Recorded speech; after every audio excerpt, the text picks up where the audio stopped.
नमस्कार। पॉलिटिक्स में आप सबों का स्वागत है। और आज हम पॉलिटिक्स में बात उस पॉलिटिक्स की करने जा रहे हैं जिस पॉलिटिक्स के सहारे बिहार की सियासत को बड़ी ही करीब से समझा जा सकता है। वो सियासत जिसे आप दलित की राजनीति कह सकते हैं। आज सदा जी के यहाँ भोजन था, चूड़ा दही का। जदयू के तमाम छोटे बड़े नेता से लेकर मुख्यमंत्री तक पहुंचे, लेकिन उस पूरे आयोजन के दौरान एक ऐसा व्यक्ति था जो कहीं दूर दूर तक दिखाई नहीं दिया। हमारी भी नज़र उसी व्यक्ति पर थी। हम अपने संवाददाताओं के माध्यम से भी बार बार हम यही सवाल कर रहे थे कि वो जनाब पहुंचे हैं कि नहीं पहुंचे हैं। और हम अपने संवाददाताओं को तब तक बने रहने के लिए कहा था जब तक एक एक आदमी सदा के घर से निकल नहीं जाए, क्योंकि ये आयोजन सदा जी का नहीं था, ये आयोजन जदयू की तरफ से था। और उम्मीद की जा रही थी कि आना है, आना चाहिए भी, लेकिन वो नहीं आए। और नहीं आए तो नहीं आए, वो गए भी तो वहाँ गए जहाँ लोग कोई सोच नहीं सकता था, और वो भी अपने दामाद के साथ। अब आप समझ गए होंगे। अब बात मंत्री अशोक चौधरी की कर रहे हैं। मंत्री अशोक चौधरी अभी भी सदा जी को लेकर कुछ ज़्यादा असहज है। स्वाभाविक तौर पर दलित की जो सियासत है उस सियासत में सदा कहीं न कहीं अशोक चौधरी को कई मौके पर चुनौती भी देते हुए मिले।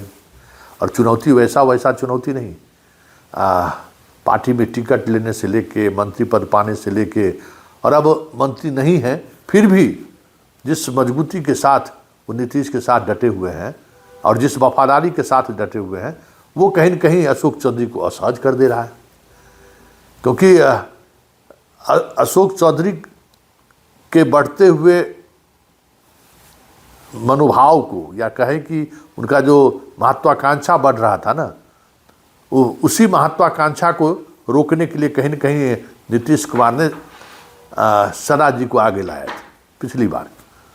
और तब से सदा अपना सदाबहार जीवन शैली के सहारे वो जदयू के दलित पॉलिटिक्स को साधते आ भी रहे हैं। या फिर जो दलित सियासत का जो अपना एक मिजाज है, जिस मिजाज के सहारे अशोक चौधरी सत्ता के शीर्ष पर बैठे हुए, मतलब जदयू के शीर्ष पर बैठे कभी ललन सिंह हो या किसी और को चुनौती देते रहते हैं, तो सदा के सहारे उस चुनौती का काउंटर भी होता है। फिर भी ऐसे मौके पर सदा के यहाँ नहीं पहुँचना संकेत है कि अशोक चौधरी राजनीतिक रूप से अभी भी उनकी वो समझदारी नहीं है जो एक समझदारी पॉलिटिशियन की होनी चाहिए। भाई, अगर उनके सहारे आपकी राजनीतिक फ्रेमवर्क में कटछट करने की कोशिश हो रहा है, तो आप इसको मौका क्यों दे रहे हैं? श्याम रजक के आने से पहले से ही असहज है। श्याम रजक की पत्नी के देहावसान में भी बहुत देर बाद ये पहुंचे थे, जबकि उनको बाकी तमाम नेता पहुंच गए थे, दूसरे दिन जाकर ये गए थे।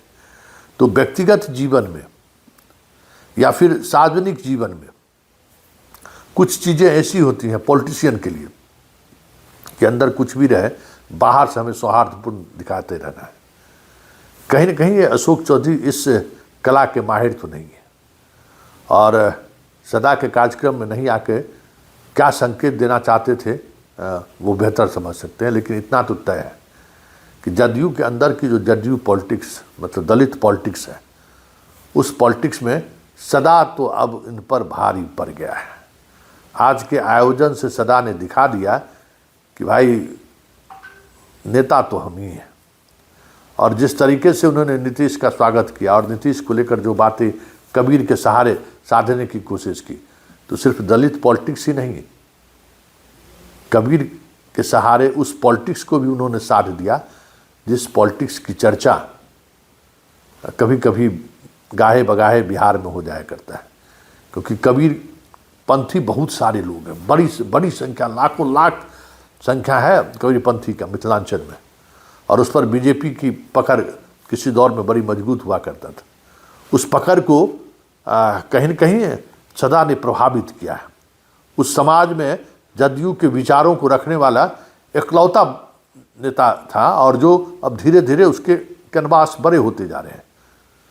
तो वो भी एक आने वाले समय में अशोक चौधरी को असहज कर सकता है। और सदा हमेशा लो प्रोफाइल रहते हैं, तो लो प्रोफाइल रहने वाले व्यक्ति को लेकर एक अलग तरीके का लोगों के अंदर में सहानुभूति भी रहता है, एक अलग तरीके की समझदारी भी रहता है कि अरे ये बहुत सीधा आदमी है, इससे ज़्यादा मतलब ऐसे लोगों को राजनीति में रहनी चाहिए। लेकिन अशोक चौधरी का तेवर कलेवर तो आप देखते ही हैं।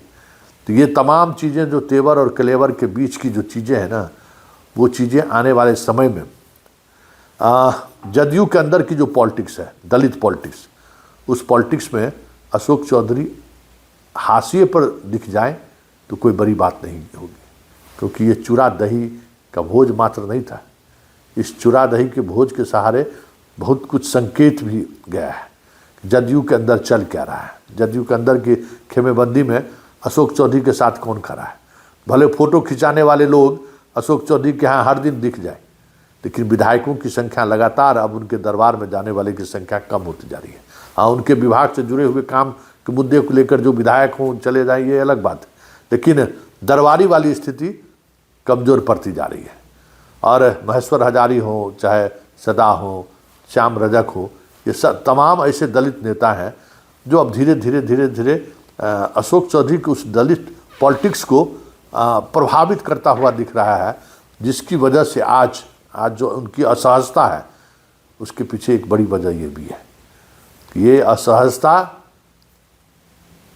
दिखाता है कि जदयू के अंदर की जो पॉलिटिक्स है उसमें सदा श्याम रजक, महेश हजारी जैसे दलित नेता आने वाले समय में अशोक चौधरी पर भारी पड़ जाए तो कोई बड़ी बात नहीं होगी। चलते चलते सदा का वो बयान सुन लीजिए, कबीर के दोहा के सहारे जो उसने कहा है कि मंत्रिमंडल और विधायक हम कैसे बने हैं, वो चुनाव के समय की वो राजनीति कहाँ जाकर खड़ी थी, उस राजनीति को भी आप समझ सकते हैं, और सदा के उस बयान के सहारे जदयू के अंदर की पॉलिटिक्स को भी समझ सकते हैं। मंत्री भी आने वाले हैं, न्योता उनको भी दिया जाएगा।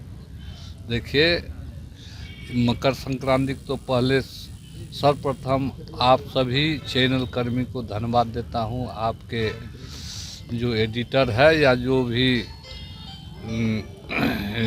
चैनल के मालिक है उसको भी धन्यवाद देता हूं, और आप सबको धन्यवाद देता हूं। इस खरमास समाप्ति के शुभ बेला के अवसर पर आपने आए और इस तरह की आयोजन में शामिल हुए, इसके लिए तहे दिल से धन्यवाद देता हूं। माननीय मुख्यमंत्री जी, हम इस आयोजन को लेकर तीसरी बार 2023 से हम शुरुआत किया है। 2 बार हम व्यक्तिगत करते थे और इस बार माननीय मुख्यमंत्री से आदेश लेकर के और ये पार्टी स्तर पर हम जदयू परिवार की ओर से कर रहे हैं, और इस जदयू परिवार की ओर से एनडीए गठबंधन के जो भी नेता थे सबको हम आमंत्रित किए हैं, और उसके बाद जितने भी प्रकोष्ठ है, जिलाध्यक्ष है और प्रभारी है, सबको आमंत्रित किया गया। सब मीडिया को भी आमंत्रित किया। मतलब जो हमसे बन पड़ेगा, यहाँ जो भी हमारे जानने वाले, जदयू को पहचानने वाले आएंगे, उसको 1 गिलास पानी लेकर के हम हाजिर रहेंगे उनको आने तक। सर, खरमास के बाद देखिए, इस पर हम कुछ नहीं बोलेंगे। हम हैं कबीर के अनुयायी और नीतीश कुमार के अनुयायी, और कबीर की वाणी है, बिन मांगे मोती मिले, मांगे मिले ने भीख। आप जानते हैं सब चैनल वाले, हमको बिन मांगे 2023 में माननीय मुख्यमंत्री ऐसा हमको बना दिया कि देश नहीं संसार में ऐसा कोई व्यक्ति नहीं है जो अकेला शपथ ग्रहण लिया है। इस चीज़ को माननीय मुख्यमंत्री ने अकेला 2023 में शपथ ग्रहण करवा कर, आज जानते हैं यूपीएससी आईएएस माने जो भी परीक्षाएं होती है उसमें मेरा नाम पूछा जाता है। 4 विधायक का नाम रहता है मंत्री बनने वाले में, और उसमें पूछा जाता है कि भारत का ऐसा कौन मंत्री है जिसका नाम अकेले उन्होंने शपथ ग्रहण लिया है। ये माननीय मुख्यमंत्री और कबीर का असीम कृपा है जो मेरा नाम अकेले शपथ ग्रहण में आता है। तो हम माननीय मुख्यमंत्री हमको कीचड़ से निकाला है, और कीचड़ से निकाल करके आप जानते हैं कि इधर उधर कर दिया था टिकट को, नहीं कर दिया था। हाँ, अब उसमें बिहार का मैं पहला व्यक्ति हूँ जो बुला करके बिना सीट बंटवारा के टिकट दे दिया, तब उसके बाद सीट बंटवारा हुआ। आप लोग भी जानते हैं। तो हम उसके अनुयायी हैं, नीतीश कुमार का अनुयायी है। तो अब मंत्री बने तो भी अच्छा है, नहीं बने तो भी अच्छा है। हम बिन मांगे मोती मिलने वाले हैं हमको, इसलिए मंत्रिमंडल पर हम कोई चर्चा नहीं करें। खरमास के बाद सर इस संबंध में हम पुख्ता जानकारी नहीं लिए हुए हैं। कोई बहुत सारे नेता अपना अपना समर्थन देते हैं, लेकिन हम जब तक हमारे जो अनुयायी हैं, हमारे जो गार्जियन है जिसको हम मानते हैं, उससे जब तक हमको पुख्ता रिपोर्ट नहीं मिलेगा तब तक इस संबंध में कुछ नहीं बोलेंगे।